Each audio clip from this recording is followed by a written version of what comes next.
4. What do you guys think of bidets?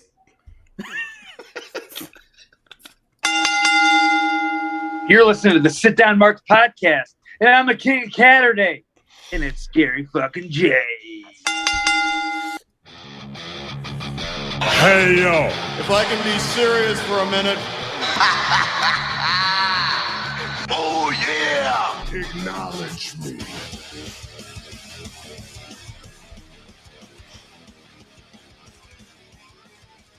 What's going on, everybody? Welcome. Come on in to Sit Down. When I say this is an extra special edition, this right here, ladies and gentlemen, is an extra special edition of the Sit Down Marks podcast. Welcome, everybody. Come on in. Episode number 122 of the Sit Down Marks podcast. We got AJ and Primo in the building right now. Michael's going to do a little run-in later. Boys, how are y'all doing tonight, man? Everything good? It's good seeing you guys again. I haven't seen you guys in a couple of months. I am sick as fuck right now, so I apologize if I sound You're a busy man. like an That's idiot. why you're so sick. You need to slow down. And I need to eat an apple or something. This is like some berries or something. Primo, how's things on the West Coast? East Coast, brother. West Coast. I don't know why I said It's pretty good. Not too bad, man. You know, I like to take these office polls about these non-wrestling fans. I like to hear what they got to say out there in the world. Right. So far, we've got their entrance song. I got their finishing move. Now ask them where's their gimmick coming from? Where they hail from, right? One of my guys said he hails from the Devil's Hole. Now, if you don't know, there's this place in somewhere in the West called the Devil's Hole, and they have this little bitty fish. It's called the pup fish. It's called Devil's Hole pup fish. It's a whole thing. Anyway, What the fuck are you talking about? the other I'm guy, waiting. the other guy, he said he's from a dumpster right outside of Reno. Is his first name Duke? And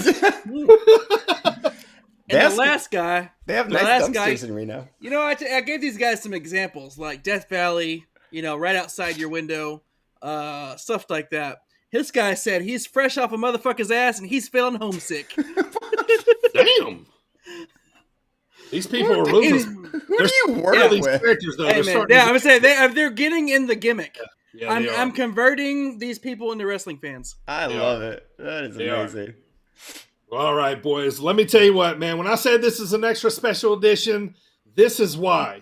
Because for the very first time, and I don't know why it's taken this long, but thank God he's here today. We got a very special guest on the pod. He is the owner and station manager of Sportzwire Radio, the host of the number one sports report show, The Sports Report. I call him the boss. A lot of people, everybody else in the world calls him the Reverend. This man is a blessing to wrestling. Ladies and gentlemen, for the first time, God bless you, sir. Welcome to the Sit Down Mars podcast. It is none other than the man himself, boys. Thomas Brice. Welcome, brother. Yeah. I think after that, guys, maybe I shouldn't come back on for the next 3 years. But after that introduction, I think at this point, it's only going to get downhill from here at this point, fellas. Yes, it is. We talk about you frequently. I know, I listen to every show. You guys literally, this is your 122nd show. I think we've been playing you guys on Sportswire for like 117 of them or something like that. So, I remember we were talking off the air, and, you know, for those that are here, looking at me for the first time, I remember we were on a Zoom chat. This was during COVID in April 2021. It was myself and a gentleman at the time when we were back called Sportnarium, and we were trying to convince you guys to come on to taken over from a British boxing promoter, Trevor Lakey, and we're trying to tell you, you're going to come on. We're going to play your show Friday afternoons at like 6 o'clock in the evening, and it'll be great. And you guys were like, all in, and it was great. And since then, you've actually been the longest tenured podcast of all our shows on our brand, whether it's through Sportnarium or on Sportswire Radio, not counting yours truly, obviously. That's a round of applause right there, man. Oh, hell yeah. Man. Yes. Congratulations, God, fellas. Absolutely. Thank you, man. Thank you. We've talked about having you on for a long time. It's glad to I know. finally have you. The running joke is I get asked to do podcasts all the time from people, And my response is always, well, unfortunately, I'd love to do it, but I'm always on Sportswire Radio. We've done, I think, in the last like 92 days or something like that, I've done like 117 shows. That's counting Wednesday nights. I'm on a radio station here locally in New York, and I'm on like 3 or 4 stations, and that's counting that. So it's like, unfortunately, I'm just starting to make the rounds here. You'll maybe find out later on in the show as to why I'm here. But, Okay. yes, definitely. It's, obviously an honor to be here, and I wish it would have been sooner. But you can throw me off after this, and I won't come back again. Well, I tell you what, man, it's the perfect time. There's a lot of things going on in wrestling. No better time to talk about everything that's going on right now, post Royal Rumble. So we're glad to have you on here, brother. And, we want to thank you, too, because, Sportinarium.com in the beginning, which has evolved to Sportswire Radio now, has brought our podcast to so many other people that would have normally not listened to it. I cannot tell you, probably, besides the USA, we're loved in other parts of the world, and it's got to be because they're listening to Sportswire Radio. I mean, I heard you say that, and again, this is the 4th podcast that I've been on through our different shows that we have on. We have about a dozen or so, maybe 1 or 2 more than that, and I've heard that from the presenters, but coming from you guys, because I think it's really kind of special hearing it from you guys for 2 reasons. Number one, you guys have been the longest tenured show on the platform, but also we're very similar. Well, you guys do a better intro than me, but obviously we're similar in the fact that we both have a love and appreciation and cover independent wrestling. Obviously, you guys now actually, really going into it, but obviously here on Sportswire, really for my 5-year career and our about 3.5 years as Sportinarium and Sportswire, we've really made our bread and butter really on covering wrestling. Our tag now is All Wrestling Matters, and really I think that's where I think, we have a lot of similarities in the fact that, we have covered a lot of wrestling that, may not necessarily be covered. But no disrespect to some of our other presenters on the platform. I know Brent and his show, you've been on there, and we have a few others. There's a guy, Chris Belcher, and, they cover the mainstream stuff, and, nothing wrong with that. But I think what you guys have done is very similar to me, is that you've worked in wrestling that's maybe not going to get covered from mainstream press. For sure. And, I've had a love, probably, around the same time that I fell in love with wrestling, it was because my dad was taking me to independent shows that he was either working at or we were going to support or, whatever from a very early age. And so, to me, it's always been a huge part of the core base of wrestling, and how people get started and that kind of stuff. So I've always admired and thought that, we were really in the right place with Sportswire Radio because, for the reasons of those, of us being similar in those aspects, So just want to say thank you for that, man. Your hard work is not unnoticed, sir. I appreciate that very much. Thank you for the kind words. Absolutely, man. Let's talk what's going on in the world, boys. Let's jump in here. So last weekend, or it was weekend before last, we saw the big, huge Royal Rumble. Now, a bunch of news came out, a couple of days before that to try to shit on the event. But I still thought that, the event still, turned out to be, pretty good. So, but before we get to the Rumbles, let's talk about the matches. There was only 2. Logan retained versus Kevin, with some shenanigans. And then we had, obviously, Roman was going to retain. No way Roman Reigns is losing that 4-way going. I mean, so, so any comments on that, knowing what we know now, but anything, versus, just those 2 matches. Did Logan look any better? I think the Roman match, I think you pretty much hit the nail on the head. I know here on Sportswire, one of our presenters, a guy Randy Dillon, was saying, well, I think Roman could certainly find a way to lose it here, and maybe they're going to go with Orton, but I think realistically, you've had the streak as long as it is. You're not going to end it on a Royal Rumble. As for the men's match with Logan Paul and KO, I mean, I think kind of what I expected. I mean, it was actually, It wasn't probably the greatest spot in the match. I think I maybe would have changed a few things on the positioning of the card. Obviously, I think they went for the hot start and going with the women's rumble first. But I think in terms of the overall positioning of maybe some like the title match and then Logan's match, maybe I would have did a little different with that. But I mean, I think by and large, I think Logan's certainly not a bad worker. I think that, he, goes out there and can perform some high spots. He's in great shape. And, KO, you don't want him to take a pinfall. Maybe you want to see that continue or go into something else. So, I mean, yeah, kind of pretty much what I expected. I mean, there was a spot or two that was, high spot in the match. And then there was obviously the shenanigans that came in and, kind of continued it to be, to be continued. So, I mean, about what I expected more or less. Yeah. What about you guys? Anybody? Yeah, so that Roman 4-way match, man, of course Roman was going to win. There's a few things about the match, though. For one, I'm so glad that the pinfall didn't end whenever the Solo stacked the bodies. Like, that would have made, you got Randy Orton there, AJ, and LA Knight. That would have just crushed them. Yep. And then on top of that, another thing I like. Yeah, there was two times. Yeah, right, exactly. So another thing, I really liked LA Knight and Randy playing off each other outside the ring, one-upping each other, having that good back and forth. Yeah. Randy throwing, I believe he was threw AJ or he threw Roman on the table. Yes, that was pretty good. Yeah, it was I think it was still a fun match because it's a 4-way. There's a lot going on, but. Obviously, Roman was going to win. With KO and Logan, you knew they were going to sell the story with the hand. Right. Yeah. So they did that. They let Kevin get his hands on Logan Paul for a little bit until eventually he got. Honestly, the spot where you never seen that before, where they keep the knucks on.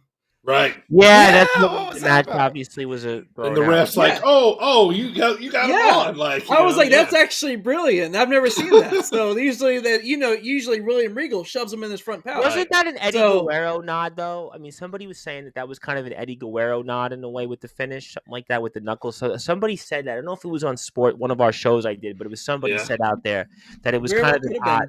Yeah, it was an ode to Eddie Guerrero. I don't know. Somebody can. It could have been. But like I said, you usually see him hide them, and it was kind of funny to see how it ended that way. Yeah. What do you think, AJ? Did you like any of these two? So the 4-way, it just made me want. Like, I get why they needed to do it. You have to keep LA Knight hot. They don't want to do Randy versus Roman yet because that is a money match. I would love to see that match. And AJ Styles was there to take the pin. I hate that AJ Styles is in the point in his career where he's in matches to take pins. Because that was his one and only function in the match, which is fine because he's still great. But it just made me want Randy and Roman instead of all the extra fucking nonsense. And then Logan Paul and KO, I had when I was watching it, I had my notebook out and I didn't write down a single thing. I was like, this match exists. Like, it was fine. Like, it's there. Is AJ morphing into like this biker gimmick? Do y'all get that vibe from him? Yeah, with like the black jeans and he reminds me of the Lone Wolf AJ Styles from TNA there. Yeah. Which I love Lone Wolf. Right. Yeah. Why does it remind me? Speaking of that what was the movie? I think it was the sequel to 48 Hours. It was the one where all the bikers are in the beginning of the movie. Oh yeah, what was reminds that? Me? He's got a little bit of that vibe there. Yeah. Right. Yeah. All right, so let's jump into the women's Rumble, who led off the. I'm still trying to say pay-per-view, the PLE. So, all right, so yeah, the PPL. What's it? What the Premium Live Event? PLE. PLE, quote unquote. Yeah. So the surprises basically came in the beginning. Okay, so let me say this first. So Natty comes out at number 1. I started thinking, oh man, this would be an awesome Iron Woman spot. Go the distance. Natty's back on the map. She's you know what I mean? But obviously I'm just thinking, out of my ass. But I just thought that would be kind of funny. Then the surprise number 2 is Naomi. So basically, so she can get her entrance in and everybody can clap. Yeah. So what was your reaction to seeing Naomi? So number 1, I feel like we kind of knew because she said bye to TNA. like a week or two prior to that. But at the same time, I kind of forgot, and so I was excited. It did surprise me a little bit. So I was pretty excited. I was happy to see her back, because the last time we saw her was with her and Sasha Mercedes. Yeah, that was like 2 years ago almost now. Yeah, it was a long time ago. Last time we saw her was when they were supposed to be on Raw and they walked out. So this was kind of like her welcome home. So that was cool. Yeah, pretty good pop. She got a pretty good pop. Yeah.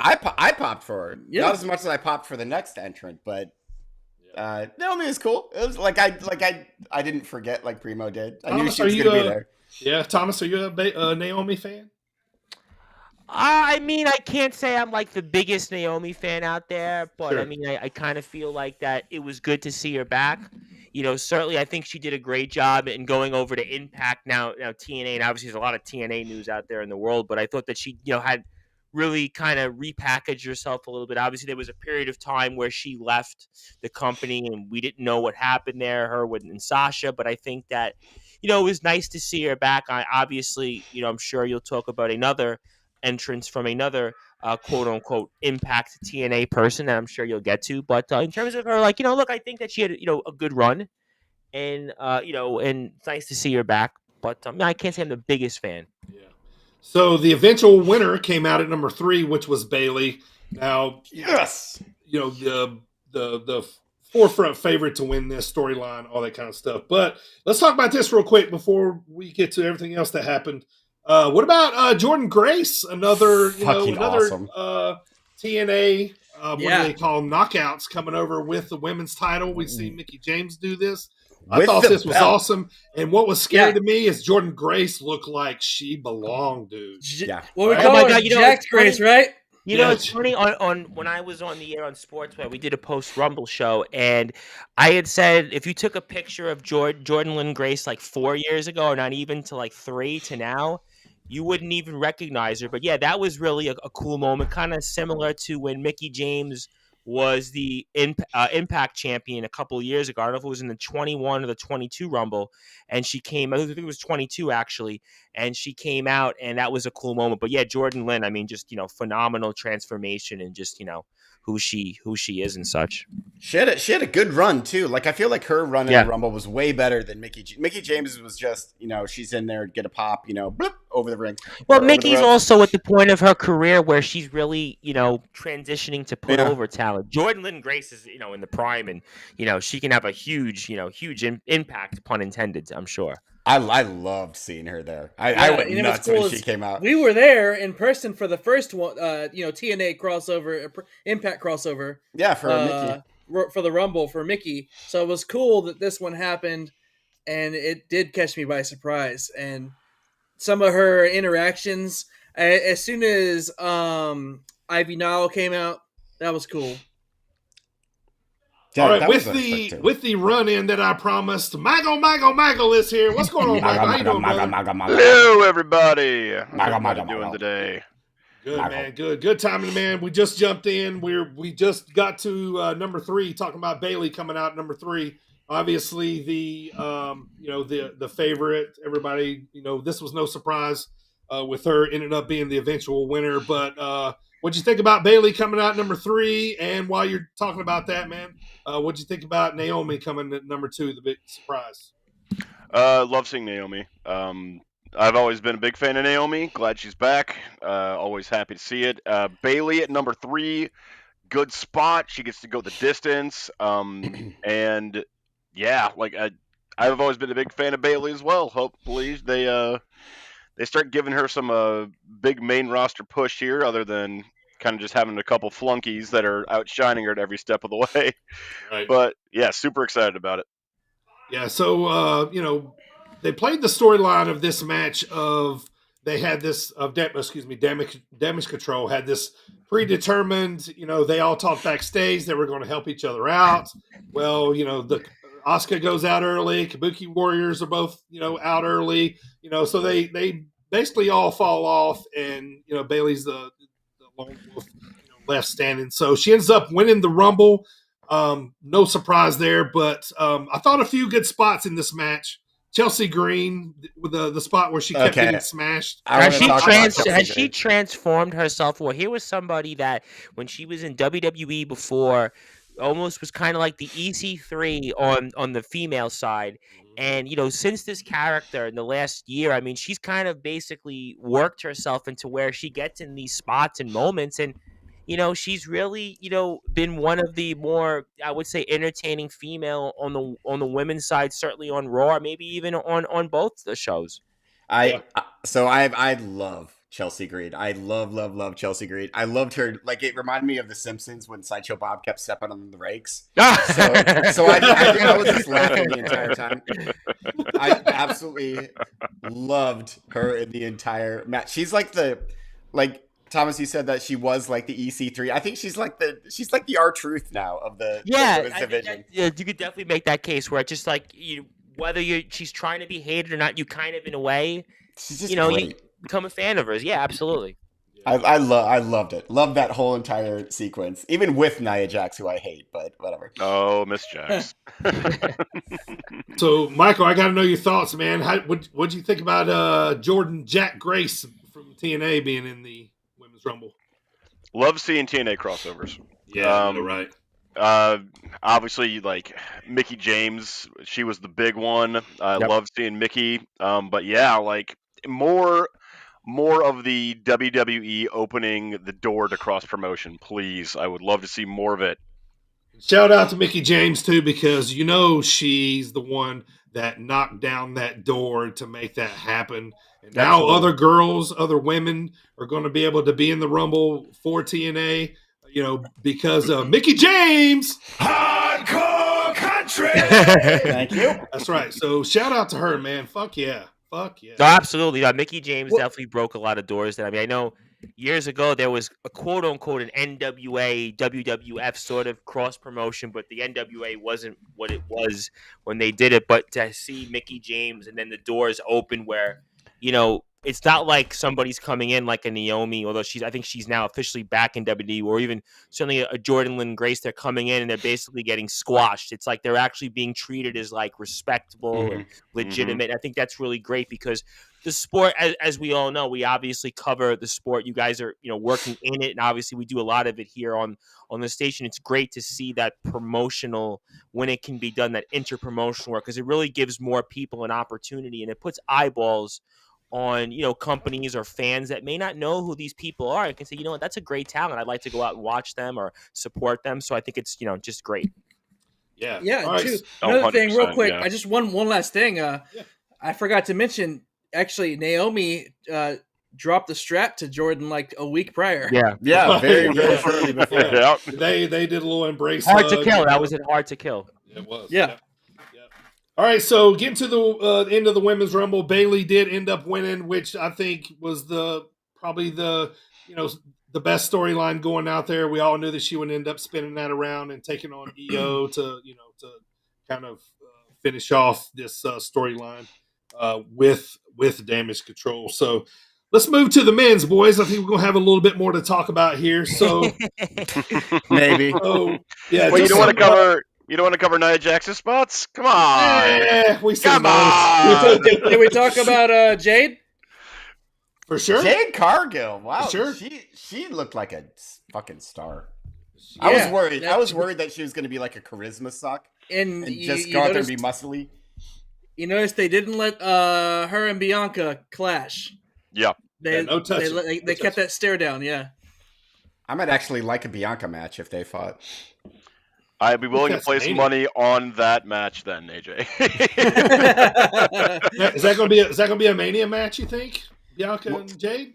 I hope so. I think it'd be a great way. You talked about the fact about you weren't sure about charisma because obviously at AEW she was for most of her tenure this unstoppable woman's force that was like, what was it, like 50-0 or something like that? And you weren't sure what to get, but I think that if you were really going to get her over, and obviously I know there was an issue where she came in, she was going to both shows, and there was obviously a period of time, I think she was even on NXT, and we didn't see her, but if you really want to kind of jumpstart her, that would be a great way to do that, and also kind of maybe finally get Bianca away from a title picture, because I mean it's always to me like Bianca is like always either right around fighting for the title on both brands, or she's just like outside of it. So I think that would certainly be a great way to kind of test.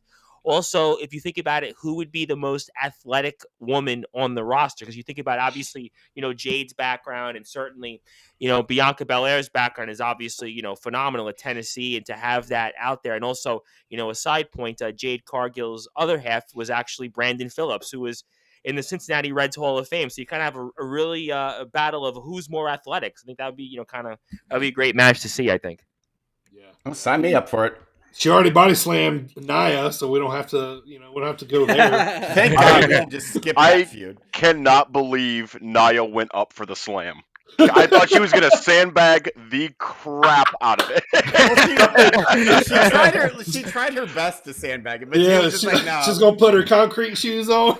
Yeah, just like, nope, I'm just going to squat down and you ain't doing anything. Yeah, but Jade was like, do you know how many push-ups I do? I can lift you very easily. But I thought this was a good way to introduce Jade. Yes, agreed. Yes, agreed. I thought totally they did agreed. well. Yeah, I thought they for did sure. well. And honestly, you like Thomas mentioned, we didn't see her in NXT, Raw or SmackDown. She's been signed for a little bit.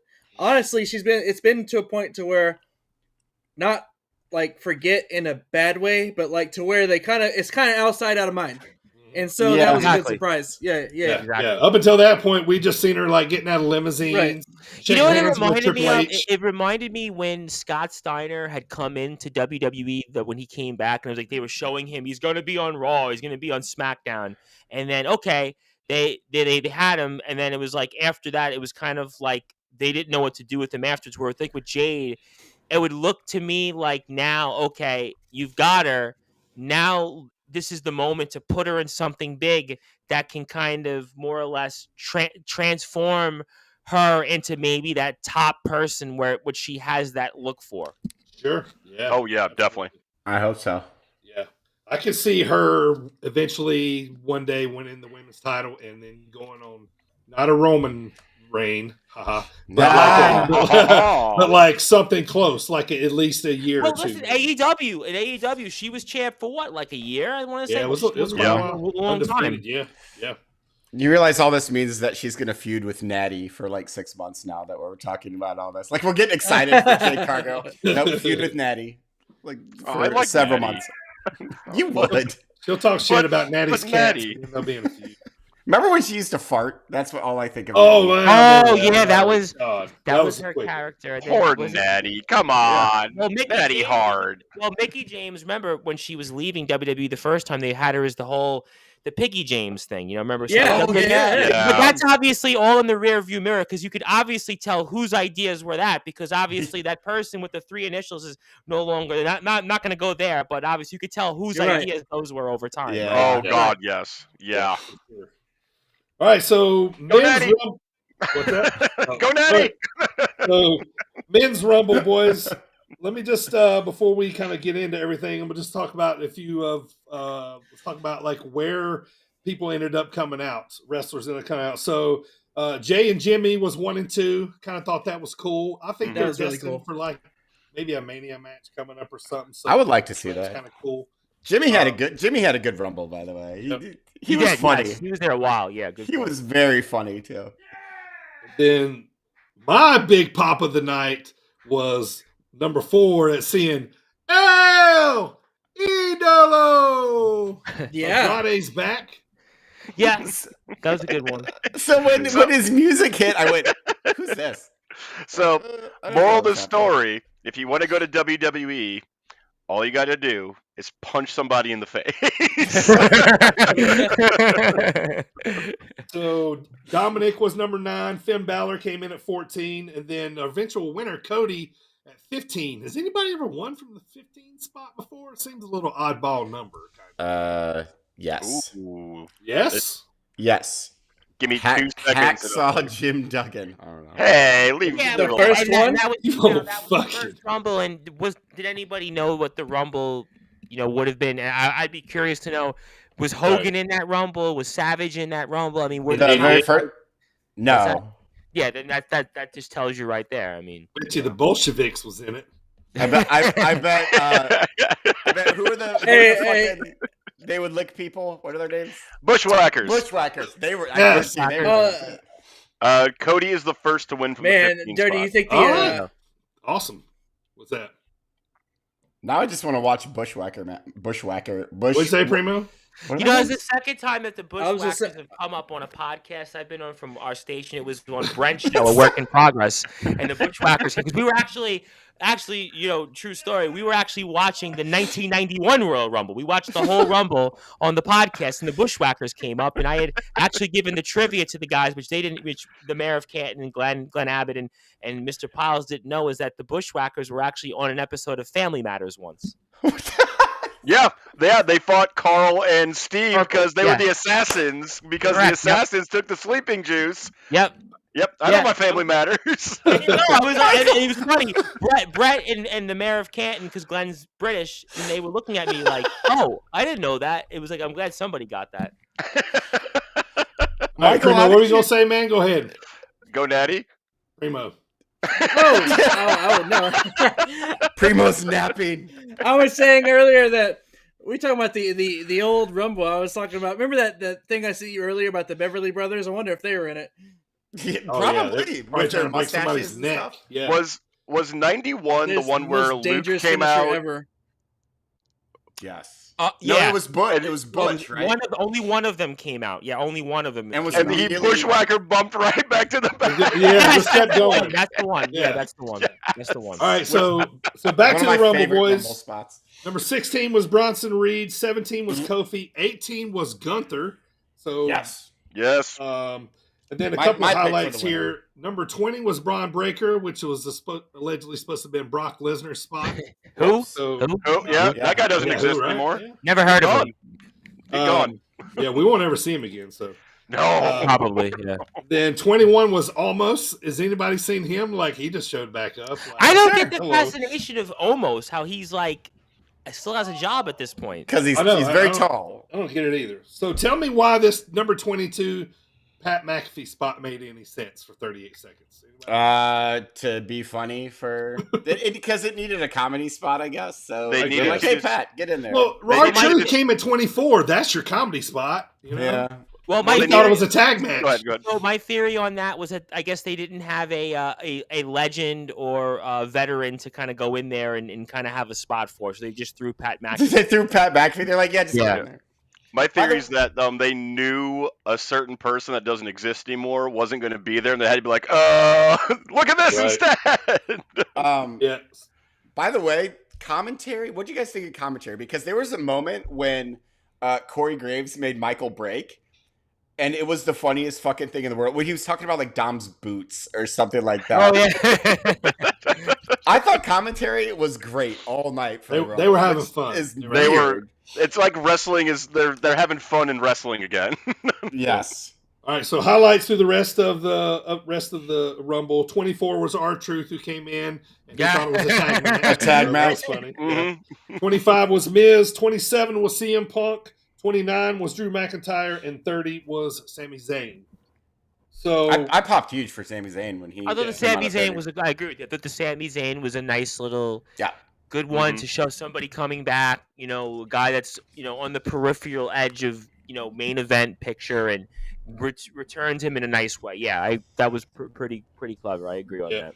So your final three was CM Punk, Gunther, and Cody. First, let me talk about who kind of had the most eliminations. I always kind of keep track of that. Cody ended up having 4: Austin Theory, Nakamura, Gunther, and CM Punk. Braun Breaker had the most: Jimmy Uso, Finn, Ivar, Almost, and somebody else I'm missing. But that seemed to be the most of the night. I think Damian Priest too. But all right, so we get to these final three. Obviously, these were the three that came out of everybody's mouth as possible winners. Yeah, I think everybody. We did the show the day before, and we were picking, and it was, that was three. They were definitely 3 of the 4 you had. Yeah. And I'll say, watching this, I go, okay, Cody's getting ready to bounce. It's going to be down CM Punk and Gunther. So Cody wins. Okay, let's all express our feelings as quickly as possible. But like my initial reaction is I'm confused. We're doing this again. Cody wins. Okay, are we definitely going to finish the story this time? I don't know. Like, were you guys happy somebody won back to back? No. Yeah. I mean, I liked that Cody won. I was bored that it was back to back. If that, like, I don't know how I can have both of those things, but I can because I like that Cody won, but I was bored that it was the same winner twice. Gunther goes out, and I go, whoa. I wanted Gunther like the whole way. Gunther from last year's performance. You were like, okay, maybe he can be a dark horse. Yeah. My thought was that. Oh, go ahead, Primo. Go ahead. I was gonna say I didn't mind. Honestly, I liked it. The back to back. I was like, thank God Punk didn't win. And as a Punk fan, I'm saying that. And like, I didn't have a problem. We haven't had a back to back in a long time, and obviously they're trying to get him there. So. But what's only Austin? It's Austin Hogan won back to back. Yep, right. Austin Hogan. Did Shawn Michaels do it at all? Oh yes, 95. Yeah, Michaels did do it. Yep, 95, 96. Yep. So Cody is in elite territory now with those guys. Well, right. Back to back. My big concern was not going to be who won the Rumble. It was because Rock and Roman was going to happen. Like it's gonna happen. So no matter what, whoever won was gonna get edged out of that spot and look like a geek going after the secondary world title of that Rollins carries. So it's like,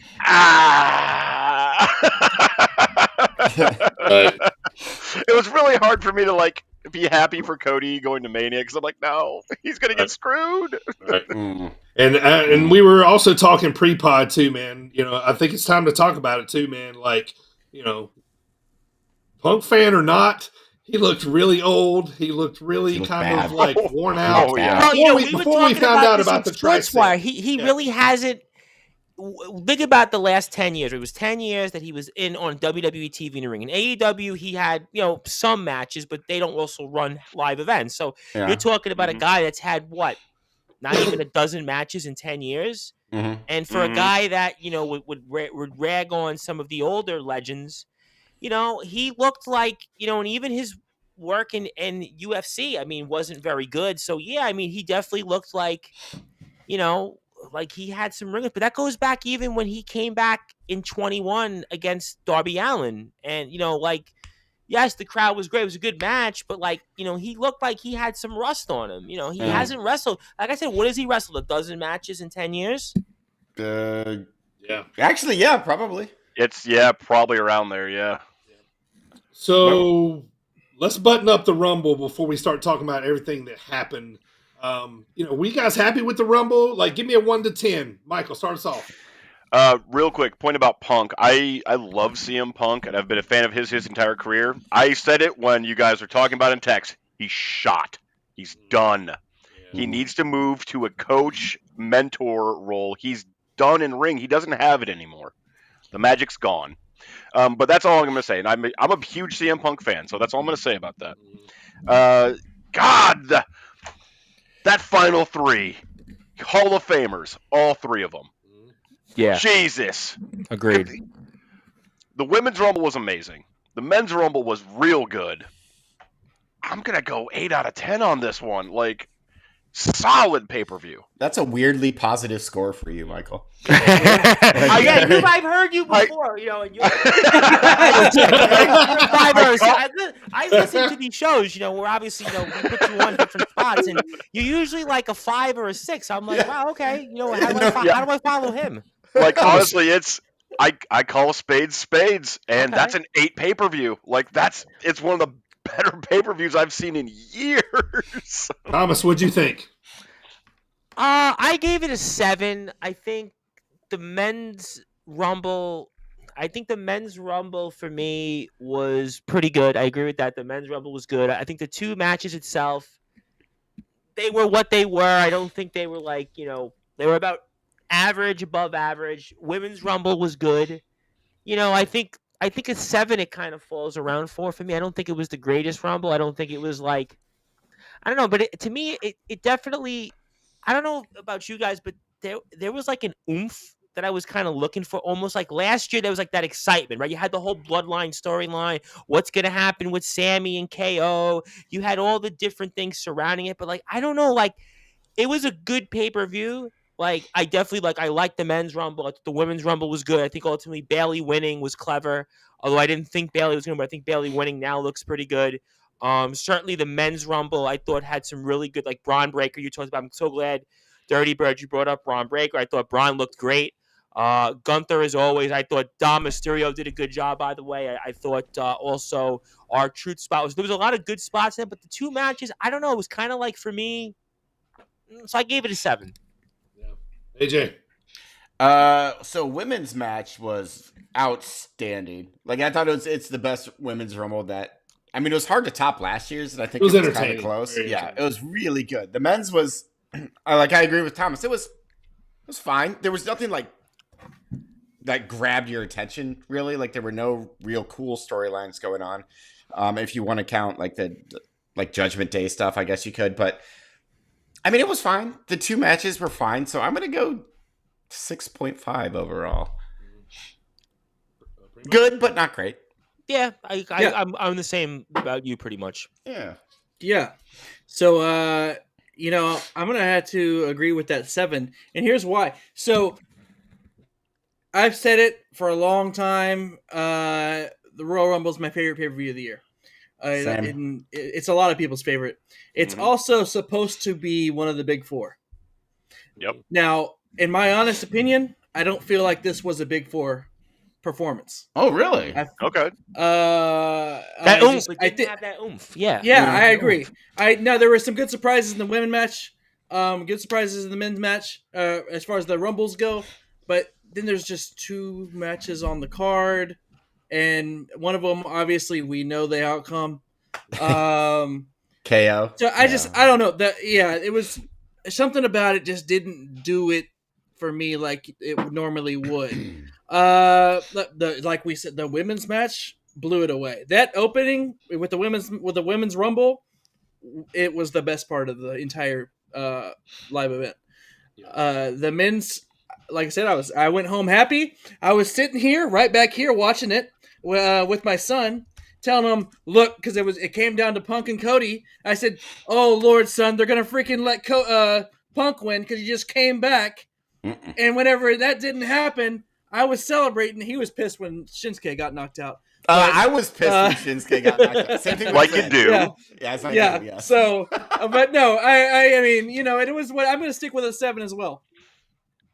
All right. So for me, like throw out the 2 matches. I don't even care. Okay? Agreed completely with that. Yeah. Okay. So throw out the 2 matches. I don't even care. Now I might have cared a little more if there had been a title change on the U.S. title, but obviously I didn't care. But let me tell you, this pay-per-view spoke everything to me. That is the reason why I love wrestling. I love the Royal Rumble. Okay, Women's Rumble had everything. Had returns.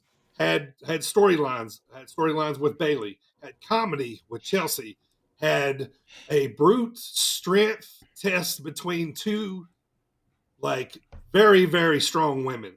You know what I mean? And then also with the exception of maybe us all really already knowing kind of who was going to win. That was the only critique is you know what I mean? But if you've been watching wrestling, you know that how this storyline was going to lead up to. So for that women's Royal Rumble, man, it was probably one of the most best women's Royal Rumbles I've seen, man. And it really had me. Now flip to the men's Rumble. Going into it, I'm sorry, I forgot to mention too. We had a surprise in the women's Rumble too with Jordan Grace, which nobody in the world saw coming. I didn't see coming. I just kind of thought Mickey was probably going to be the only one to ever do that. But on the men's Rumble, man, I love watching a Rumble, not having any idea how this thing was going to pan out. Now, yes, I was end up being confused, but at the end because I was like, all right, what are we doing here with Cody? But, that's what wrestling does, man. Makes you think, makes you feel. I'm feeling like, man, is this going to be Cody's run this time? Or, man, are we going to see Cody get beat again? You know what I mean? That kind of stuff. But, I just feel like the emotions of all this, kind of is the reason why I really like this pay-per-view a lot. I'd probably go like a 8.5, honestly. Not a 9, but Like I thought these Rumbles were really good.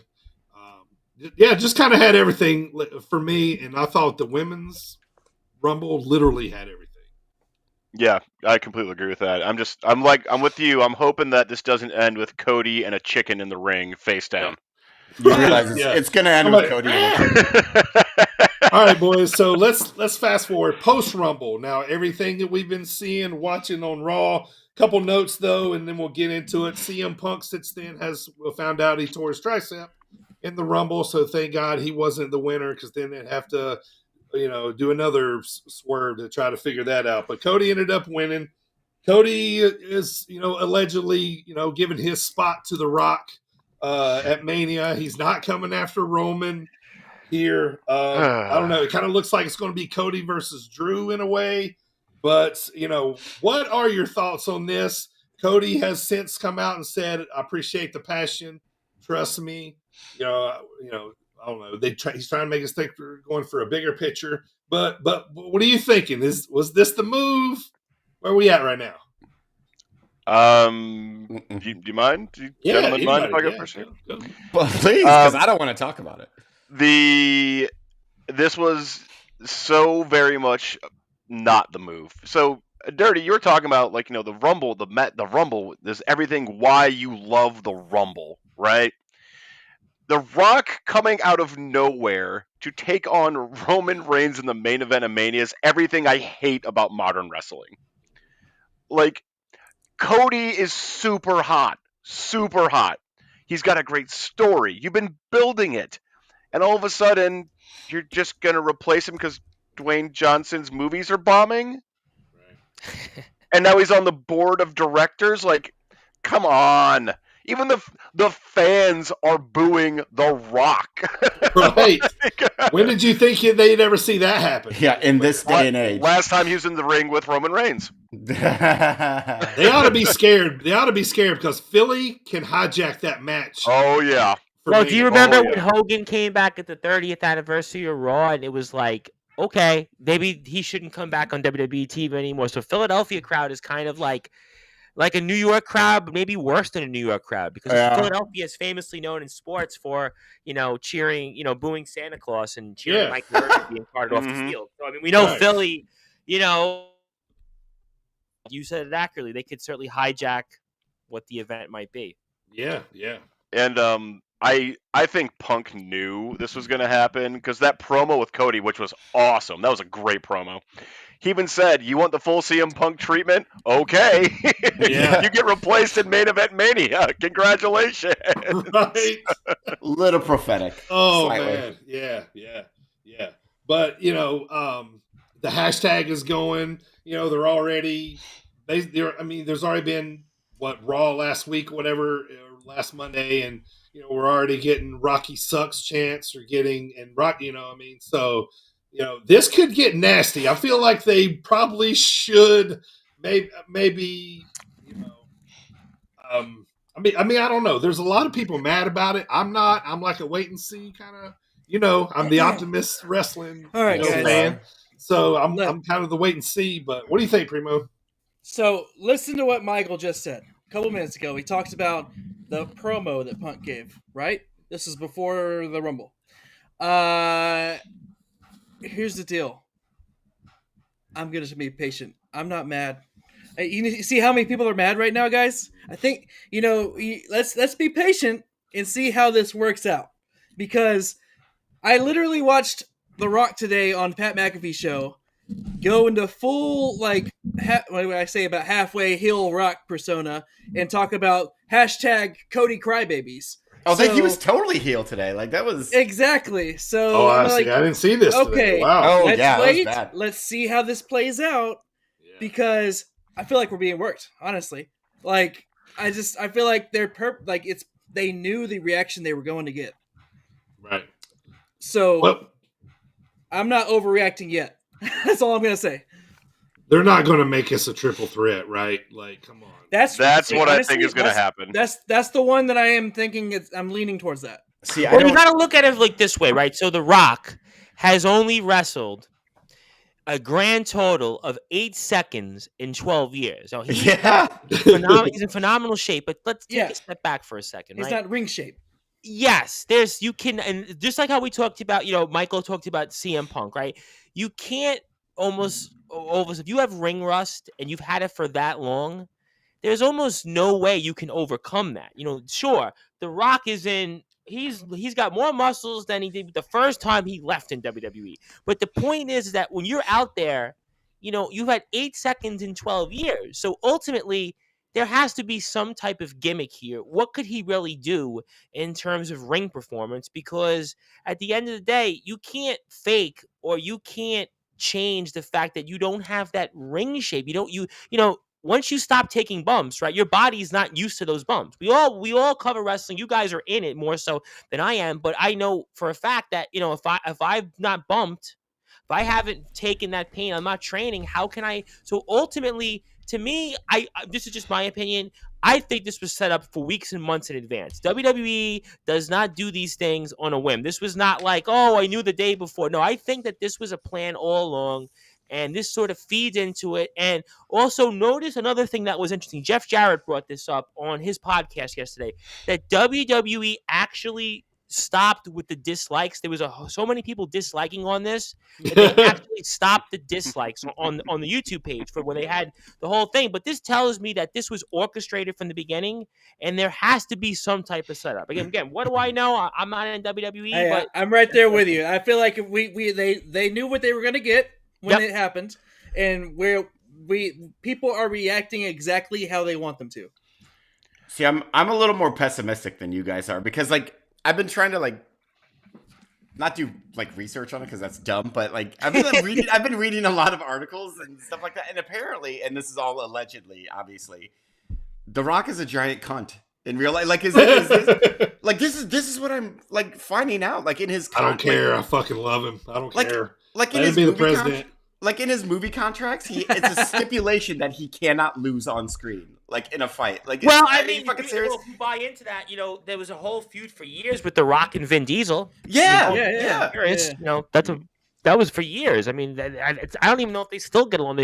Just to have him in the last Fast and the Furious movie was a big deal. Oh, The Rock is in it, the second to last scene in the movie, because they just for years didn't like each other, and also Cena and The Rock. I mean, we all know how that went years ago with their rivalry. When Cena was like, I used to love The Rock, and then I met Dwayne Johnson. Exactly. Which is I've heard people say that for you. Yeah. Well, what's really funny too is that the thing we haven't talked about yet.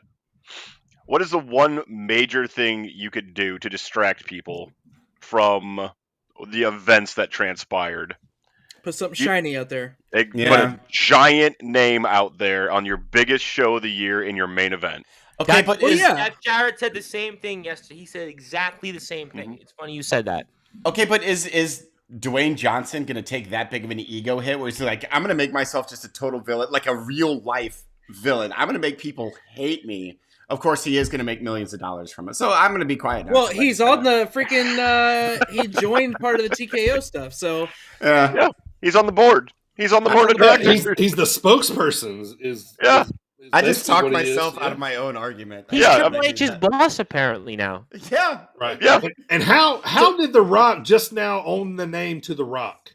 How did that just now happen after all these years? WWE owned it. WWE owned it. Yeah, WWE owned it. Oh, yeah. Okay. Yeah. Makes sense. Yeah, because they were still making merch sales, so they kept re-upping the trademark. Yep, because he was originally Rocky Maivia. Rocky Maivia. And then then he became The Rock when he joined the Nation, and then there it is. They've got that ownership to it. All right, boys. Last notes on Cody here before the Rumble. Anything before we move on? I love Cody. I want to see him do it. I just want to see him win it outright and it not be cheap. I don't want to see him. I don't want him to see him pin The Rock in a triple threat match. No, me neither. The title that way. That wouldn't really be justification. I made this point on our live show on Sportswire after it. I don't know what you guys think about it, but part of me thinks that if Cody doesn't, whatever he decides, or let's say he goes against, he doesn't win the championship. There's no way that he could come back with a straight face and say, I'm going to keep finishing the story. So they kind of, in a way, if he doesn't do this, he becomes like, in a way, the modern version of A, either Lex Luger, or B, the modern version of the Buffalo Bills. So he basically he's kind of like, oh no, seriously, he's kind of like, because think about Lex Luger. Lex Luger was the guy that couldn't win the big one. He won the WWF championship, the WCW championship. He won for like a week. WWF, he had that goofy Royal Rumble win, the SummerSlam '93, the count out, and they had him with the stupid coin toss at WrestleMania 10. He never got over. He was known forever in his career as a guy that couldn't win the big one.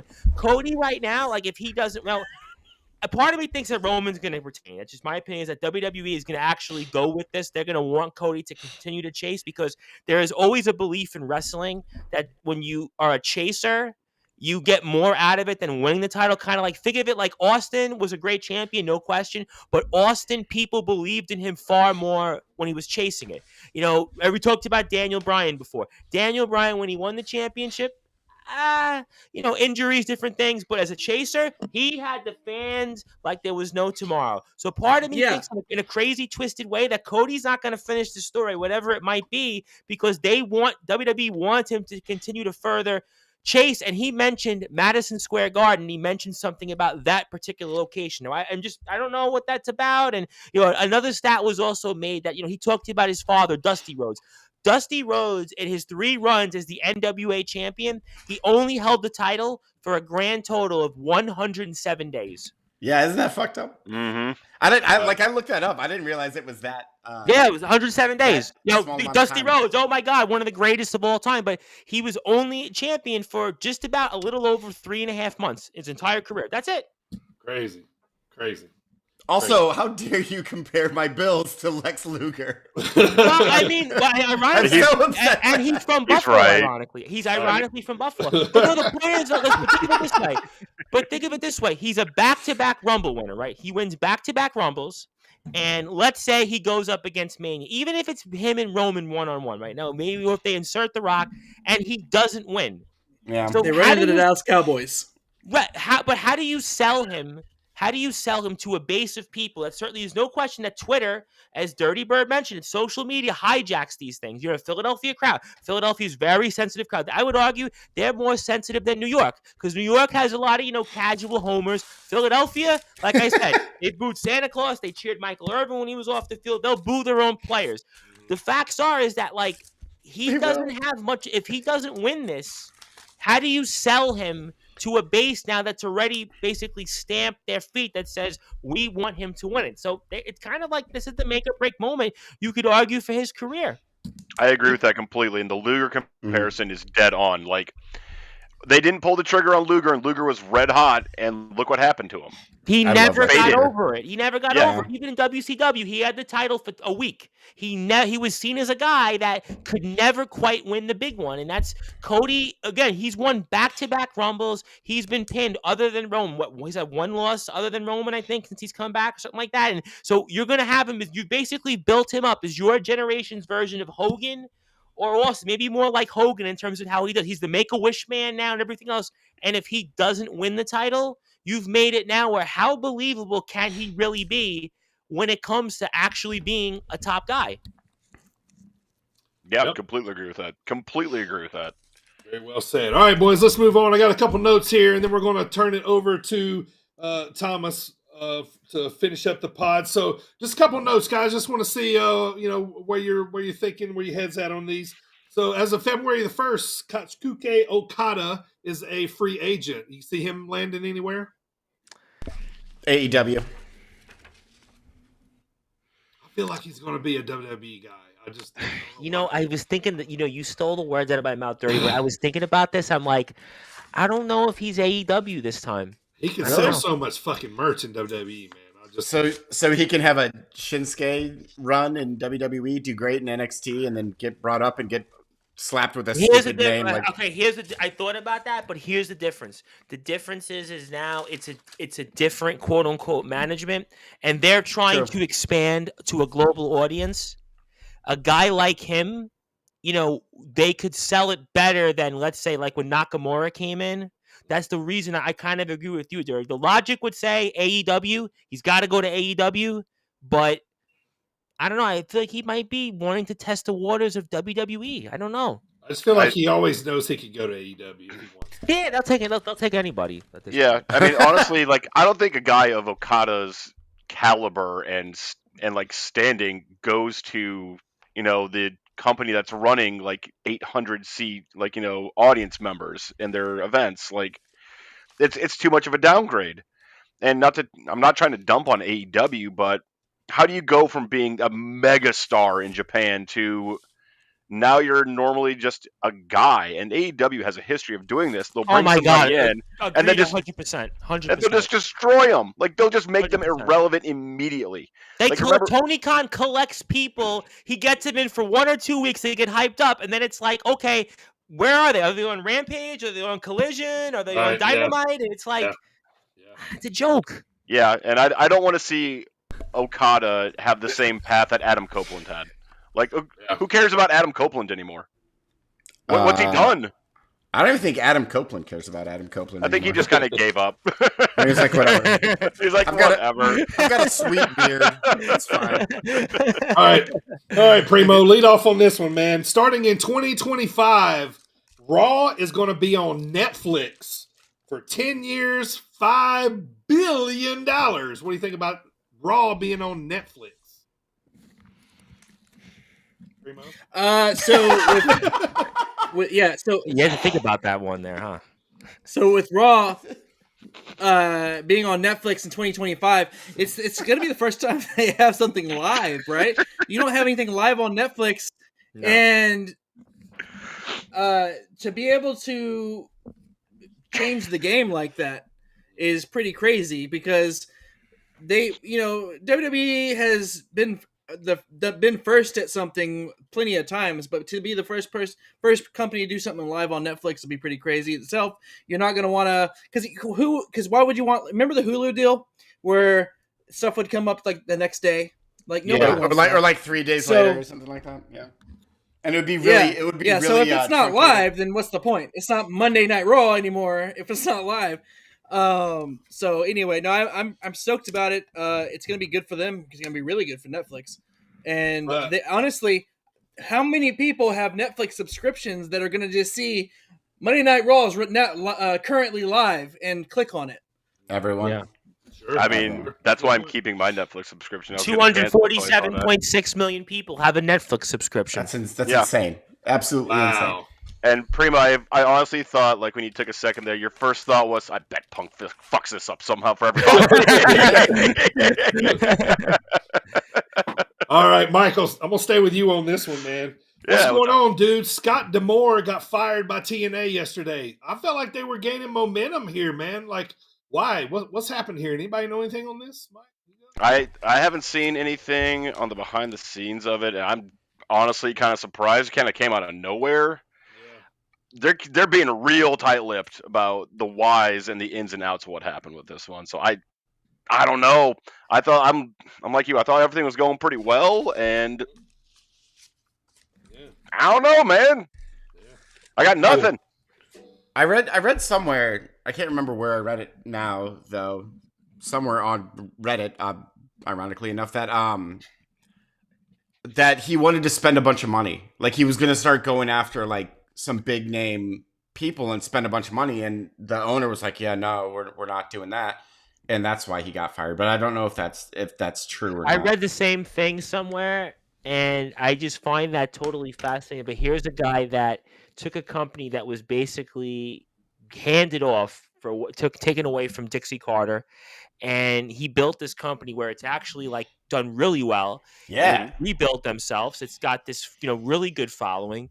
And now you take the reins away from him, right where the company's probably like 3 or 4 months away, maybe even a few months longer than that, but a way of just about going to almost where they were, at least in the Spike TV years. And then to take that away to basically, I mean, it just sounds like, I guess then, TNA becomes the Montreal Expos of wrestling companies, I suppose, at this point. I don't know. Les Expos. Well, all I really know is that whenever they make a big change like this and they don't tell you what's going on, he did something. He pissed off the wrong person somewhere, somehow. and that's why they're not really coming out and saying what's going on here. That's a And good point.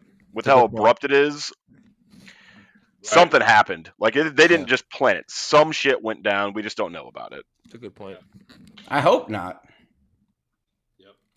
All right, so Thomas, let me let you lead off on this one, man. We are 58 days away from WrestleMania as of recording this podcast. Mhm. We kind of already know what's taking us home on Sunday night. What match do you think will be the main event for Saturday?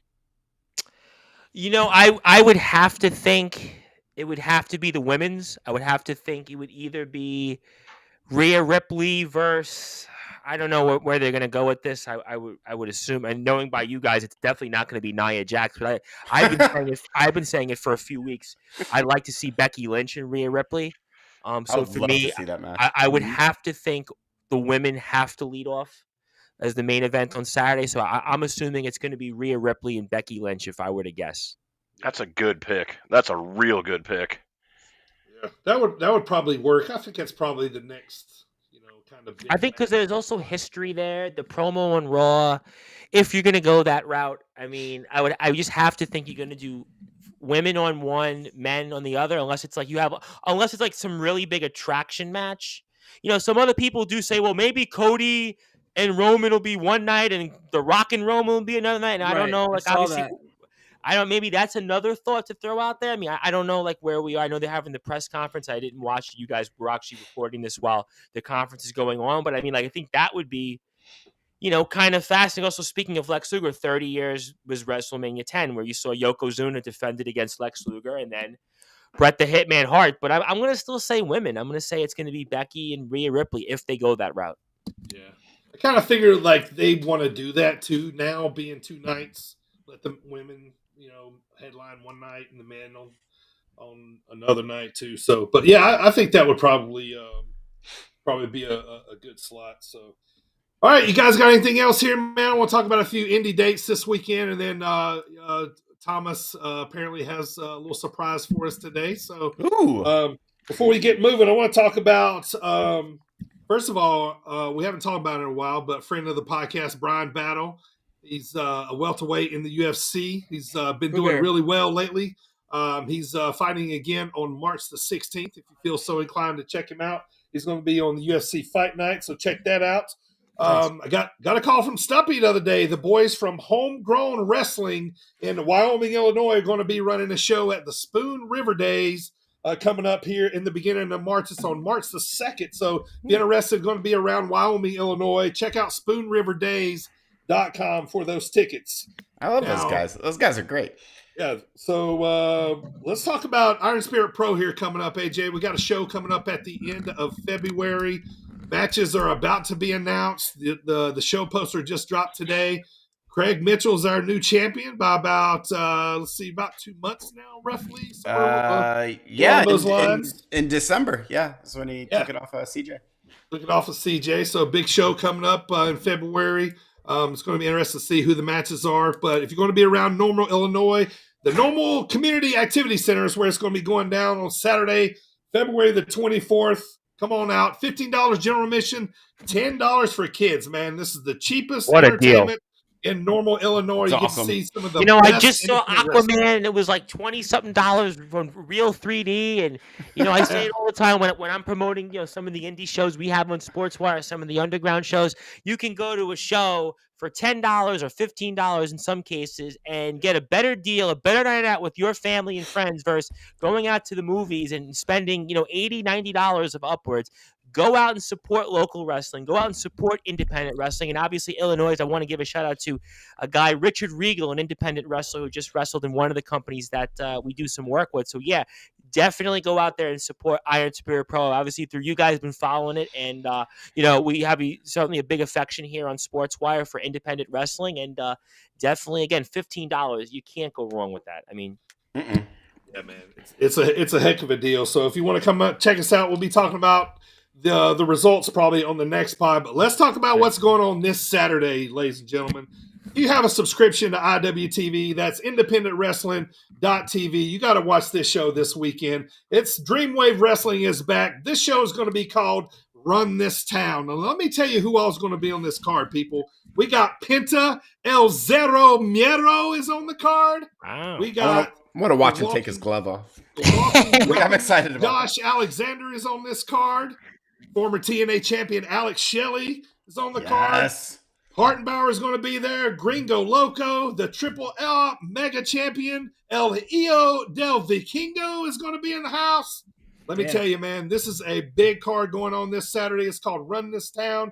And not pictured on the poster, Colt Cabana is doing sort of an invitation match, if you will. Yeah, this is going to be awesome. Illinois guy too, also, by the way, local guy. Yeah, he's definitely a Chicago guy for sure. Yeah, wow, nice. Yeah. Stephen Wolf is on the card. New Dreamwave Women's Champion Brittany Brooks is putting the title on the line against the big heel of Dreamwave. These fans love booing her. Her name is Maggie Lee, man. This is going to be a big match here. The Coyotes are going to be there, but your main event, Christian Rose is going to put that Dreamwave title on the line against the walking weapon, Josh Alexander. Oh, wow. Yeah, that's is a big one. Great match. Whoa. This is a big one. Yep. And let me tell you how ironic things are sometimes. Okay, as I'm sitting here talking about this card this weekend, I get a text from the owner of Dreamwave Wrestling, and he says that I am on the mic this weekend. So I'm calling. Wow. Yeah, man, this is awesome. Yeah, wow, Josh Alexander, you're calling. We just interviewed a guy, and he just introduced to the ring Matt Riddle, and you've got Josh Alexander, the walking weapon, and what a match he had at Hard to Kill with Alexander Hammerstone. Yeah, my goodness, that was great. Oof, man. Am I excited for this, man? That's awesome. You better rest your voice the whole day tomorrow. You better. Oh yeah. I definitely will. This is the most talking I'm going to do for probably for a lot here. So I'm excited, man. This Saturday, it's going to be a big show. If you feel so inclined, check us out. It's been sold out for weeks, months, really. Honestly, every show sells out. You got to check them out, man. They're really awesome promotion. So So before we get to Thomas here, man, I want to talk about our next pod, which is coming up. We're going to be back on the last week of March. We're going to be talking about WrestleMania predictions. We got to talk about Sting's last match, however this thing ends up being. Oh God! He's the tag champions now with Darby. So yeah, this is going to be interesting. So without further ado. As we said, this is an extra special pod. Thomas Brice is here today for a reason, ladies and gentlemen. Thomas, I'm gonna just hand it over to you and let you take it away. Everyone, the Reverend Thomas Brice. Well, you know what? Obviously, Dirty Bird, I certainly thankful for everything you said, all the kind words, and I heard you guys talk about on the last podcast that we have this thing that's become kind of a little bit of a big deal called the Sportswire Radio Hall of Fame, and knowing the fact that quantitatively you guys are the longest running podcast on our platform, whether through Sportnarium or Sportswire Radio, and we've been inducting some of the other presenters here on our platform. Obviously, the Work in Progress guys, you've obviously done some stuff with them in the past, and I thought that with everything going on here in the world of wrestling, and I think about what you guys have meant to the station, but especially also to the hashtag All Wrestling Matters.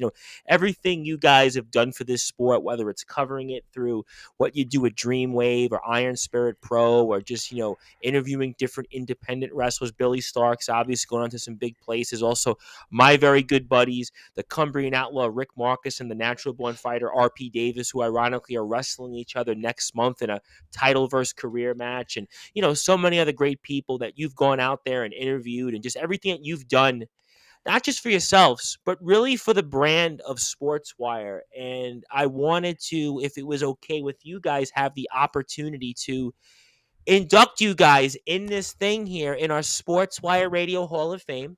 We have 33 members currently, but I'm looking at 4 guys here who have done a phenomenal job. Obviously, Michael, you've joined us here of late, over the past, year or so onto the show with the guys. And I thought it would be, no better way than to have you guys as our flagship podcast in our 4th class in the Sportswire Radio Hall of Fame. And, we have a great group of people in the Hall the natural born fighter R.P. Davis was the first person to be inducted. A guy, Dean Allmark, was the second one, who was in TNA actually for a brief period where he was wrestling when they had the world tournament with all the different countries, and he also has defeated a couple of guys you probably heard of: Jushin Thunder Liger, Bryan Danielson. We've had a number of different people. Luke Leyland, who was the first British fighter to have fought in Dambe in the African Warriors Fighting Championship in Nigeria last month, and they've got about 100,000 plus followers. We just inducted a guy, Danny Burns, who played in the NCAA Final Four back 40 years ago. He's part of the only team, the Brooklyn College Kingsmen, to have played from the City University of New York in a Final Four in any sport. And I think for everything that you guys have done, like I said, not only for this sport, not only for the hashtag All Wrestling Matters, that I would be honored to induct you guys as our sixth in the fourth class of our Sportswire Radio Hall of Fame, but also our 34th, 35th, 36th, and 37th members of our Sportswire Radio Hall of Fame. And gentlemen, congratulations, and certainly I hope that you would want to accept, and I think it's a great day to be here, and I just want to say thank you for all you do and hope that you would want to accept being here in this Hall of Fame, which I think is had a really special group of great people over these past 2.5 months since we've had the Hall of Fame. Yeah, I guess so. I mean, absolutely. That's wow. Thank you. So absolutely. much. Yeah. Yeah. I mean, this is absolutely amazing. We started this podcast almost 3 years ago now.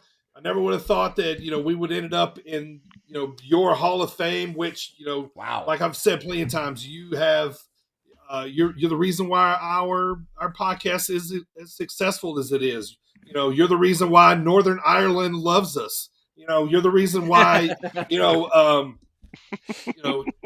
the reason, why, gave us motivation. You gave us, you told us, you're like, hey guys, you really need to talk to this RPD. You really need to talk to, to Rick Marcus, and that, I think Ishmael Vaughn you had on also. I think Ishmael Vaughn as well. Yeah. Vaughn. And that helped us, man. That helped us get going. That helped us, gave us confidence. You putting us on Sportswire Radio, was the ultimate confidence, right off of, our pod being literally like a month old.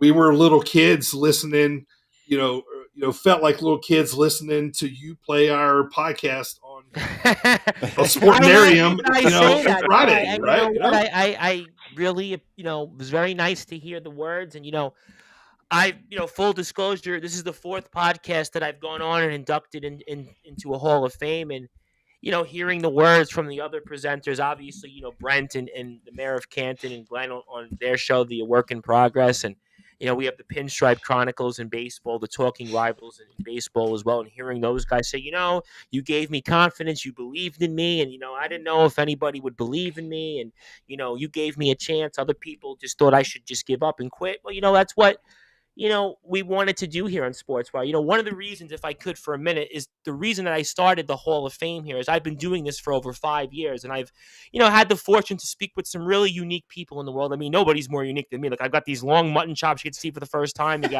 got hair up the wazoo. I have this really long intro that people try to mimic, but make a long story short, very nice, pal. But the point is that, I wanted to recognize the people that may not have been recognized and give them a platform. They can go back and say, you know what, I'm here. One of the things I've said with Sportswire, with many of our wrestlers, we do a lot of, full disclosure, backyard wrestling, underground wrestling, and they've really carried the station along with the British wrestlers. And, one of the things I've liked to point out in inducting you guys and why I want you in this Hall of Fame, because you guys are a huge part of wrestling, is that in baseball, they have a Hall of Fame in Cooperstown. In basketball, they have a Hall of Fame in Springfield, Massachusetts. In football, they have a Hall of Fame in Canton, Ohio. In hockey, they have a Hall of Fame in Toronto, Ontario. But specifically for all of our wrestlers, whether it's our independents, whether it's guys that have had, some measure of success in the pros, certainly are backyard guys or underground guys or podcasters or guys who've, like yourself, maybe branched a little bit into the independents. I want Sportswire Radio to be known as the host of the Sports Report, the owner of Sportswire Radio, the #1 global radio station, your voice of all wrestling, where all wrestling matters, the Reverend Tom Brice, that wrestling has a Hall of Fame that they can look to each and every time on Sportswire Radio and our website on sportswireradio.org. And as you've presented accurately here, we even give those who get inducted to our Hall of Fame something that's official. And that's why specifically I want to say it, that wrestling will now have a Hall of Fame in Sportswire Radio. Just like baseball in Cooperstown, just like football in Canton, basketball in Springfield, Massachusetts, hockey in Toronto, all types of wrestling, doesn't matter what it is going to have a Hall of Fame home on Sportswire Radio, and you guys are a part of that. Oh, man. I tell you what, Thomas, I just want to say this. I'm going to hand this over to my Hall of Fame colleagues now. Thomas, I mean, honestly, man, I can't say it enough. You're a class act. What you do here, with like today, like when you presented, when I, we got these certificates today, we found out about this, it was looking at it as like, man, this is 3 years of putting a lot of work in, going to a lot of wrestling shows, giving thousands of stickers away, with our podcast logo on. I got mine still. Exactly. That was the picture I used for the Hall of Fame. I thought that was actually, you made me one. Like, let's use the Hall of Fame. That's why I brought my shirt out for you guys. Right. Yeah. You have one of our old shirts. Right. Like, yeah. And all this, it's been fun. It's been worth it. Thank you for recognizing us. Not only for things that we've done, but for putting an eye on that independent scene, because that's where my roots are. That's where my dad was. That's where I am now. AJ's in it. We've roped Primo in it whenever we can. You know what I mean? So it's it's an inspiration for us. It's we love it, and I just want to say thank you for recognizing that, and we really do appreciate it. We're not going anywhere anytime soon. We still love. You can't now. You're Hall of Famous. What are you talking about? Hall of Famous. Now we can't. We can't go anywhere. Let me hand this over to Primo next, because Primo, he was the one that kind of listened to my idea pitched about this, and we brought AJ on shortly after that. But Primo's been, he's been with me since day one. Since I bought a microphone. You know what I mean? So Primo, congratulations, brother. Yeah, no, congratulations to all you guys, and thank you again, Thomas. So, look, man, we started out we were on Twitch first. As far as we weren't even on YouTube. We weren't on any audio platforms at all. And think about 5 or 6 episodes in, DB and I talked and we're like, hey, why don't we put this thing down on audio? We put it down on audio, and it was no time after that you reached out and I remember took the chance on us. It was, so I gotta say, thanks for taking the chance on us. You came in real early. A lot of people wouldn't have done that. So to have you come in and have faith in us and like what we had to do, because those early episodes, look, we're not too cocky to say that those early episodes were kind of rough. Hey, listen, I tell them all the time. Terrible. Listen, I started over 5 years ago on a Skype call, and my then co-host at the time was like, "We're recording an hour," and it was like muffled, and so I understand. Right? Trust me, I've been there. But technical issues and everything, we're still figuring it out. And like you said, what's funny? You said earlier about us 2.5 hours and all that. There was a time when the first night, this is a funny story. The first night, me and DB were gonna do this. We said. DB goes, man, let's just try to get on there and talk about wrestling for 45 minutes. First episode's 2 hours. So, and then we went from there. We actually had to work really hard to kind of, get it down to where it's at now, to where we don't talk, where we compacted it a little bit. But no, thank you again. Thanks for taking the chance on us. Thanks for keeping us in Sportswire all this time as it's evolved. We've been happy sitting back watching the success of Sportswire and watching you guys as well. And we look forward to continuing on. No, I appreciate that. And also, I want to say you guys were also, before AJ goes in, you were the first I believe, the first or the second, other than myself, American show that week. Because when you guys came in, it was all British at the time. Because we were sport name. It was all the shows. We had football, which would be soccer here in America. We had mixed martial arts talk, and we had obviously our two DJs at the time. We have one that's returned back, but a lot of the content that you heard when you guys came in, other than me, was all from overseas, and we would only have really new content 3 days a week. So it was a big deal also to have you guys come in, because it was you guys, and then at the time the Rewind Wrestling podcast that had come in, Right. and you guys were the first Americans. And we had a buddy of mine that has dropped out a couple years ago, and he had a show, and But the point is, it was a big deal also to have you guys, because we really only had just me, and nobody wants to hear me talk. So the fact that we had somebody else that was a true American that could really talk about wrestling and not just, BS and make people, lie. But, to have you guys on was also a big deal. Let me say, let me give AJ's story real quick. So we had another guy that began in the beginning up with us. His name was Chris, and he fell off out of interest very quick. So me and Primo were looking at each other going, we got to have a third person, right? We got to have a third person. AJ had been, I think, a guest on the pod. Yeah. Around that. I really liked. I think one time. Yeah, I think, yeah. And I think we both thought AJ right off the bat in the beginning, because, AJ's very witty. He has funny banter. He could probably slide jokes in there, because I'm kind of leading the pod. Primo's, jumping off of it. He's also a producer. We needed somebody else to sort of fill in, some comedy, somebody, with some, found some funny things to do. So bringing AJ in a couple months into it was the perfect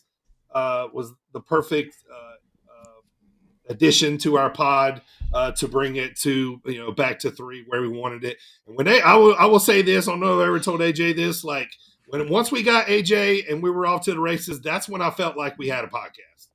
That's when I felt like we were really going. So congratulations, brother. Well, first of all, let me say you guys are welcome for coming. You guys are welcome for the house. Yes. Yeah, so we would not even be here if not for me. So again, you're welcome. I'll wait for my check in the mail. But really, well, to you two first, thank you for bringing me on. You had me on as a guest, and it was a great time. And I was like, I want to do this all the time. And then you guys called me, and you're like, hey, do this all the time. I was like, yes, please, immediately. And then DB, I remember when you told me, you were like, hey, we got this guy Thomas. He wants to, put us on his platform. I was like, that's a lie. You're lying. That's not true. and then Thomas, we met you, and I remember we were talking about after we got off the call with you, we were like, oh, that's the fucking coolest guy we've ever met in our entire life. So we were. I don't know about that, but okay. we were so hyped, right from the very beginning. After talking to you, and obviously you met DB first, and then when Primo and I got to meet you too, we were on board immediately, and we loved what you were doing, which is with now Sportswire Radio, and we were so thrilled to be a part of it. We thought that, I don't want to speak for these guys, but at least in my opinion, I'm like, oh, this is actually going to be a thing. We're going to be able to do this. We got picked up by this this great platform, and so thank you so very much for that. Because had you not picked us up or whatever, who knows if we'd still be doing this. And we all still love doing this. We have a different format now, obviously, because, life gets in the way a lot of times. But the reason we still do it is because, one, we all love wrestling. We might bitch about it and moan about it all the time, but we all love it. And you gave us the opportunity to, continue to talk about it. And that's something that I'm going to be forever grateful for as long as this whole thing goes on. So this is I'm very, very touched, very honored, and thank you very much, Thomas. No, that's really what it's about, and we just, I think that there's people that we can give them, well, I can speak, it's just me now these days, but when we were back then, when it was Sportnarium, that's what we really wanted to do, was to give people a platform. And, at the time, we were British, but I think that it was really exciting to bring you guys on when we were at the time trying to build a Friday, Saturday, Sunday station. and to have you guys really, as originally you guys came on after me, and then you became my lead-in when I would go live on Friday nights, and I always used to look forward to also putting you guys on 6:30, 7 o'clock. Sometimes I put you on earlier, depending on how long the show was. But it was great. No, I really know, but it was great. Believe me, I loved it when you were longer because it mean, you know what? I don't have to go and program anything else. But it was really like, you guys, have been so great. I love listening to you guys. I used to love every week, but I appreciate that. You obviously were upfront and honest. And you were like, well, can we still be on? Of course. You guys have been so great what you do in covering it and the sport of wrestling. And, I just believe in people. I've been a people person all my life. And I've always been told that, you got to feel the community. If you don't feel the community, you'll never succeed. And I just want other people to succeed. I've been fortunate, obviously, through many opportunities with Sportzwire and before with Sportnarium, even before that I've got some really, great opportunities. But I wanted to give other people an opportunity that they could have confidence knowing that they could be on a platform. And then even with our live shows and having the live dial, that they could have a shot to say, hey, you know what? For free of charge, I could go out there and not have to worry about messing up, and that people will want to listen to me. And there's somebody out there, and that's really, to me, why I've continued it. I know my predecessor had a different idea, and that was his right.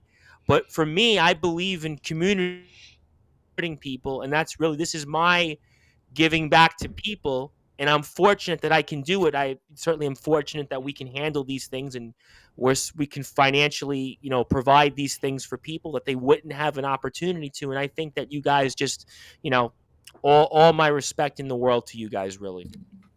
All right, thank you, brother. All right, so last but not least, so Michael enters the picture here. So kayfabe out the window. I don't know if you listen to the pod, you figured out. AJ and Michael are brothers. Okay, so we are. we don't look exactly alike. All right. Okay, so I think every podcast probably in some way or another, we're trying to think of some way to kind of revamp the pod. We want to stick with a little bit of core of what was going on, but we needed to kind of reinvent it a little bit more. All of us were kind of getting busy. We thought we needed, a fourth guy. Michael had been on the pod before. Bringing Michael on was perfect too, because Michael made us, what's the best way to say it? Michael made us question logic of a lot of reasons why we watch wrestling, right? And I love that part about Michael. Michael brings a different aspect to this podcast. And let me tell you this, Michael got our fans talking, because I would be out at shows. People would come up to me and go, okay, so this Michael guy that's on the pod, man, he's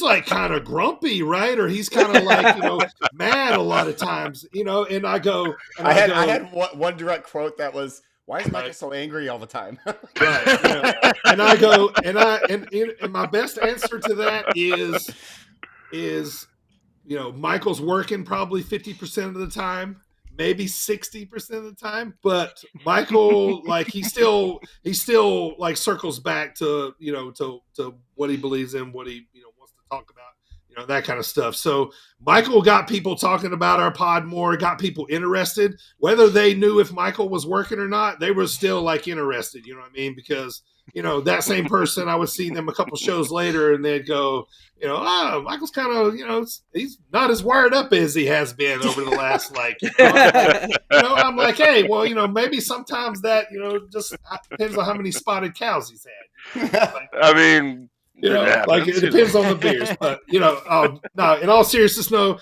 I thought Michael was the perfect completion. I thought, if, two or three of us can always, keep this pod going, keep this pod happening between us four, it would always work, in that dynamic. AJ and Michael feed, off each other, which is, which is great. I liked it because, when Michael came on, I got to start arguing with somebody, you know what I mean? So I think Michael, but, in closing, I'm going to give this to Michael. I think with Michael coming on, it made us all a little less agree with each other. You know what I mean? Kind of coming in from a different, angles, so to speak. But congratulations, Michael. Appreciate your always appreciate what you give to the pod, brother. But congratulations, you're a Hall of Famer, sir. Well, thank you, Dirty. I'm my back hurts from carrying you three all these years now. It's starting to get dangerously overburdened. I'm somehow both riding your coattails and carrying you. I don't know how but yeah, thank you very much, Thomas. This is my first time actually meeting you, sir. It's a pleasure to meet you. I wish I would have met you guys sooner, and all blame me because I've been so backed up with you, but I would have gone on sooner with you guys. But it was in a way it kind of worked out because we have a Hall of Fame. I can actually give you something to actually say, here you go. Yeah. Well, definitely appreciate it, and thank you so much for that. You're quite the articulate young man. That's very very good with the words. I like that. I appreciate that. So in great classy fashion, thank you again, Thomas. He distributed certificate of appreciation for being inducted to the Sportswire Radio Hall of Fame, not only for the podcast, but he also distributed each one of us separate certificates, which are going to go on all of our walls very proudly, very much displayed around what we do. And hey, it's motivation, right? Like, I mean, it's why we do this. It's everything that we love about it, Sportswire, and it's continued gratification, I guess, for years to come. So thank you once again, Thomas. Man, we really do appreciate it. My pleasure. Thank you very much, Thomas.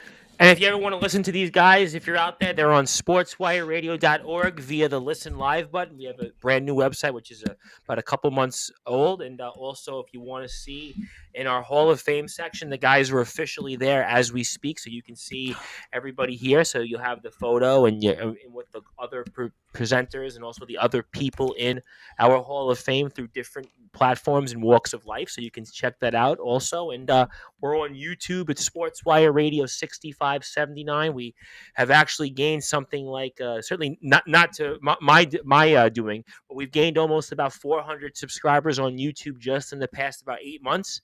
Nice. And we're over 500 now. So on YouTube, Facebook, we're at Sportswire Radio. We're on Twitch now at Sportswire Radio. We're on Tumblr at Sportswire Radio. So there's a couple of different ways you can get in touch with us. On Facebook, we have about 750 followers, so a lot of people check us out there. Also, my personal page at Tom Brice, we have over 2,000 followers. And, again, also we're on Instagram at the Sports Report 2021 and, different ways to get in touch with us. And, if anybody out there would like to ever be on sportswireradio.org, give a podcast or anything else, we're always available. And I am much to the chagrin of people, usually on live just about every day through our website and also on YouTube, Twitch now. And also we used to be on Facebook, but Facebook won't let me stream oddly anymore. But we're on Twitter as well.